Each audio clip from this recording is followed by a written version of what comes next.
তেলটা গরম হয়ে গেছে, এখন কালো জিরেটা দিয়ে দিলাম। এবার দেখো পেঁয়াজ দিয়ে দিচ্ছি। এবার পেঁয়াজগুলো দিয়ে দিলাম। আজকেও লতি রান্না করব। দেখো এর মধ্যে আমি রসুনটাও দিয়ে দিচ্ছি, কটা 5-6 টুকরো রসুন দিয়ে দিলাম গোটা। এই পাশে ডালটাও সিটি দেওয়া হয়ে গেছে, আমগুলো দিয়ে ভালো করে জ্বালাচ্ছি। এরকম পেঁয়াজগুলো প্রায় ভাজা ভাজা হয়ে গেছে, এখন এই লতিগুলো দিয়ে দেব। জলে সেদ্ধ করে রেখে জল ঝারিয়ে রেখেছিলাম, এখন দিয়ে দিলাম। ভালো করে নাড়াচাড়া করবো, হয়ে যাবে। এর মধ্যে দেখো কাঁচা লঙ্কাগুলো দিয়ে দিয়েছি, লতির মধ্যে দিয়ে রেখেছিলাম আগে থেকে। এর ভেতরে আর কিচ্ছু দেবো না, শুধু লবণ হলুদ দেবো, হয়ে যাবে। এখন লবণ দিচ্ছি, হলুদও দিয়ে দিলাম।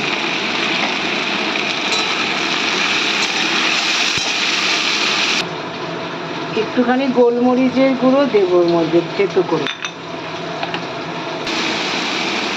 লতিটা হয়ে গেছে প্রায়, এবার গোলমরিচটা থেতো করে এর ভেতরে দিলাম।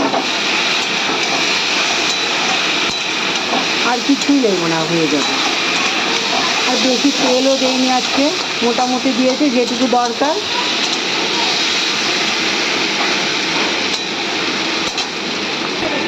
একদম কমপ্লিট হয়ে গেছে রান্নাটা। আমি এইভাবে লতি করি, তোমরা কিভাবে করো? এই রান্নাটা না আমার শাশুড়ির কাছ থেকে শেখা, আমার খুব ভালো লাগে। পেঁয়াজ দিয়ে আর 2-4টে রসুনের কোয়া দিয়ে করলাম। পেঁয়াজটাও কেটে রেখেছি, আজকে না পেঁয়াজই করব। একদম নামিয়ে রাখলাম, একদম কমপ্লিট হয়ে গেছে, আর বেশ অনেকটাই হয়েছে। শাকও হয়ে গেছে, ডাঁটা শাক। এবার ডালটা সোমবার দেব, লঙ্কা আর সর্ষে দিয়ে দিলাম।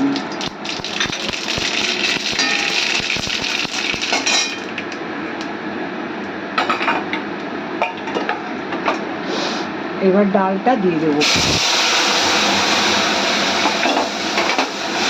আমাদের বাড়িতে প্রতিদিন ডাল লাগে, আম দিয়ে ডাল প্রতিদিন।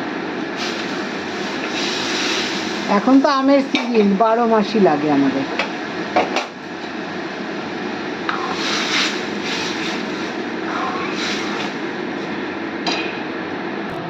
এখনো পেঁয়াজি করব, মাছ ভাজবো, এইগুলো আর দেখালাম না, তাহলে ভিডিও অনেক বড় হয়ে যাবে। এইটুকুই আমার ভিডিওটা।